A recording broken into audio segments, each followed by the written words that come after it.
Sembari berlari mendekati Ratu Siluman Ular Fahotana, Pisau Jalak berkata dalam hati, "Oh indahnya perasaan ini, dahulu aku takut akan yang namanya kematian.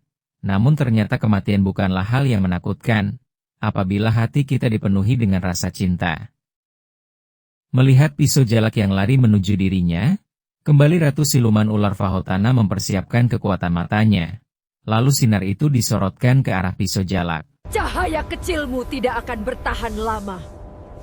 Aku akan mengubahmu menjadi abu."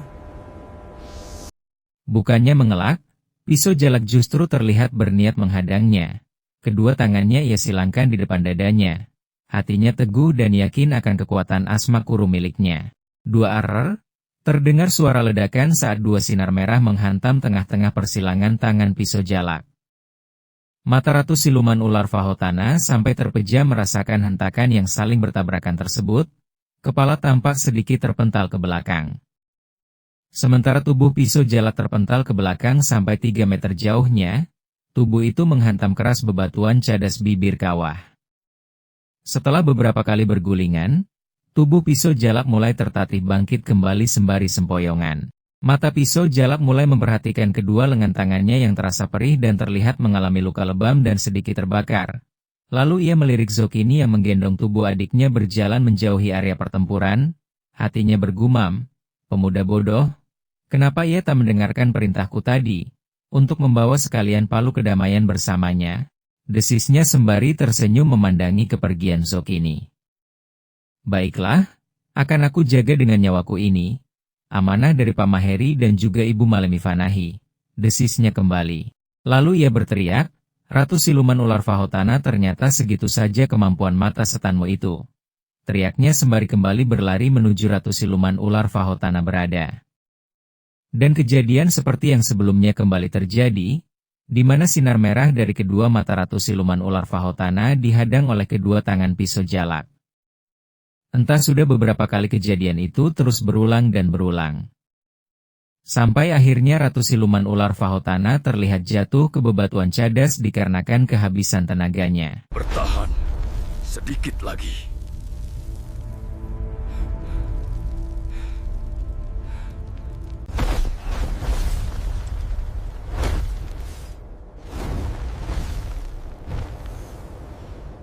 Sementara kondisi Pisau Jalak sudah terlihat tak beraturan, kedua kulit tangannya mengelupas, bajunya compang-camping sobek di sana-sini. Langkahnya gontai mendekati Ratu Siluman Ular Fahotana yang tergeletak tak berdaya. Saat berjalan mendekati itulah tangannya mulai mengambil palu kedamaian yang dari tadi tergeletak di sekitar area pertempuran. Langkah gontai Pisau Jalak semakin mendekati tubuh Ratu Siluman Ular Fahotana. Setelah dekat, Pisau Jalak jatuh bersimpuh dengan mengandalkan lututnya sebagai penyangga.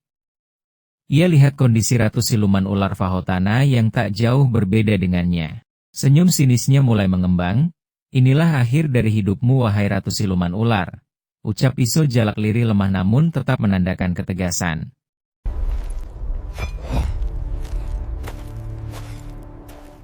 "Ini adalah harganya." Kepala Ratu Siluman Ular Fahotana menunduk, lalu ia berkata, "Hormat saya kepada Pisau Jalak, murid kedua dari guru yang mulia Syajaratul Yakin. Terimalah penghormatan tulus dari saya, dan saya ikhlaskan palu kedamaian untuk engkau bawa dan dihadapkan kepada Tuan Kakek Alim yang memiliki keluasan kebijaksanaan." Mata Pisau Jalak terbelalak. "Apa maksudmu berkata demikian wahai iblis?" bentaknya disertai rasa kaget yang luar biasa atas ucapan Ratu Siluman Ular Fahotana. "Saya hanyalah sosok peran yang sebenarnya bersemayam dalam hatimu anak muda. Sekali lagi terima hormat saya yang tulus ini," jawab Ratu Siluman Ular Fahotana. "Aku hanyalah sebuah proyeksi, cerminan dari iblis dalam dirimu sendiri." Pisau Jalak yang saat itu dalam kondisi lemah, terlihat tersenyum. "Iblis laknat berlidah cabang dua. Setelah kau sakiti adik Nyimas Vityavana, berani-beraninya engkau berkata bahwa engkau hanyalah sosok peran yang bersemayam dalam hatiku. Hehehe, jangan kau harap bisa menipuku," ucap Pisau Jalak disertai dengan mata yang menajam. Sepertinya Ratu Siluman Ular Fahotana tak ingin menyangkal kata-kata Pisau Jalak. "Saya tak ingin banyak menjelaskan hal-hal yang lain lagi. Saya bersedia menerima apapun yang akan engkau lakukan wahai anak muda, jawabnya terlihat pasrah.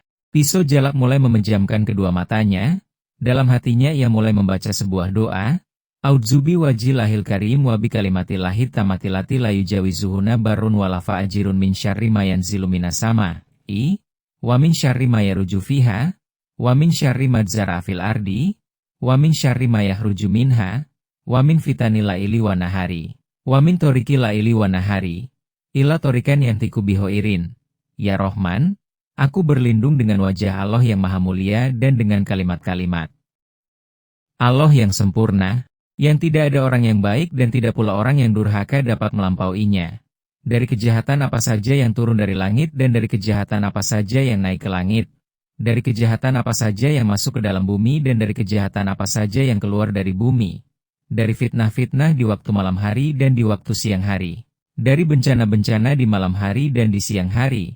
Kecuali bencana yang datang dengan kebaikan, wahai Zat yang maha penyayang. Setelah itu, Pisau Jalak mulai mengangkat palu kedamaian dengan tangan kanannya. Mata Ratu Siluman Ular Fahotana sempat melihat apa yang akan Pisau Jalak lakukan. Selanjutnya mata itu tertutup dan bibirnya terlihat tersenyum pasrah. Binatang pembohong, mati kau!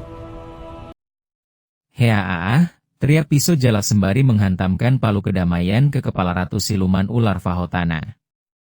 Darah segar berwarna merah menyembur dari luka yang disebabkan olehnya. Tak hanya sekali Pisau Jalak terus melakukannya sampai tubuh Ratu Siluman Ular Fahotana tak bergerak sama sekali. Tak lama Pisau Jalak mulai jatuh tergeletak terlentang lemas di samping bangkai Ratu Siluman Ular Fahotana.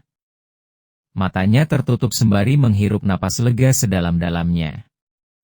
Sekitar 10 menitan Pisau Jalak memejamkan matanya. Setelah dirasa cukup Pisau Jalak mulai membuka matanya dan terlihatlah bulan yang mulai bersinar penuh, kemudian berusaha untuk duduk. Tampaknya ini sudah lewat waktu Isya. Tak terasa aku kembali melihat bulan bersinar penuh seperti saat aku memasuki hutan ilusi. Berarti aku sudah hampir 1 bulan berada di desa Vitaratra, gumamnya.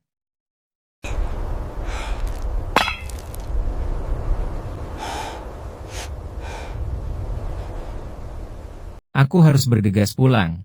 Semoga sebelum subuh aku akan sampai di rumah Bapak Maheri, gumamnya kembali. Lalu ia berniat membersihkan darah dari besi palu kedamaian yang ternodai dengan bercak darah sang Ratu Siluman Ular dengan menggunakan bajunya yang sudah terlihat compang-camping. Matanya terbelalak kaget. Ya Allah, apa yang terjadi dengan palu ini? Kenapa besi yang tadinya berwarna putih bening, kini berubah menjadi berwarna merah, desisnya. Berulang kali Pisau Jalak mencoba membersihkan palu tersebut. Namun akhirnya ia harus mengakui bahwa palu itu saat ini sudah tidak berwarna putih bening lagi. Namun kini, besi palu itu sudah berubah menjadi berwarna merah darah. Setelah menyimpan dalam pinggang kirinya, Pisau Jalak mulai berjalan sempoyongan menuruni dataran tinggi tersebut. Beberapa kali ia harus jatuh tersandung dikarenakan tenaganya sangat lemah. Jika aku sehat, sebenarnya perjalanan bisa kutempuh dengan 7 jam saja.